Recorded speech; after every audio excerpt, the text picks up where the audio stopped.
Master Jet, alam nyo po ba kung bakit hindi ma-access ngayon ang GSIS Touch? Kanina po ito umaga, no? Pinadala ng ating sender. Ayaw ko mag-overthink pero baka naman yan na yung hinihintay ng kaguruan. Actually, sinabi na po yun ng GSIS ahead of time na magkakaroon talaga sila ng system maintenance mula po sa, I guess, gabi siguro yun ng May 31 hanggang sa tanghali po ng June 1. So, nakaschedule na po yun.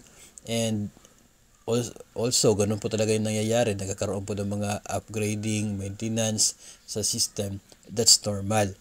Pero wag po tayo mag-overthink na baka ito ay meron pong something na magandang balitang dala. No? Kasi nga, hindi naman po sinabi ng GSIS na magkaroon ng anything na loan offer by now.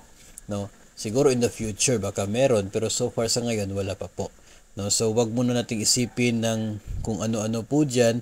That's just normal no na part ng regular na system maintenance na ginagawa po ng GSIS at maging ng iba pong mga apps na nakakaroon naman po talaga yan ng maintenance kahit po anong apps dyan.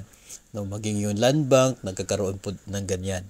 Itong sa GSIS, nakaschedule po pero wala naman po silang sinabi na mayroon pong magiging bago no after the maintenance or kaya wag muna tayo mag-overthink na kung ano-ano po. Yung GSIS ID, yun po lamang as of now yung magiging pagbabago na magiging available po no sa GSIS Touch po natin, yung GSIS ID. Digital GSIS ID.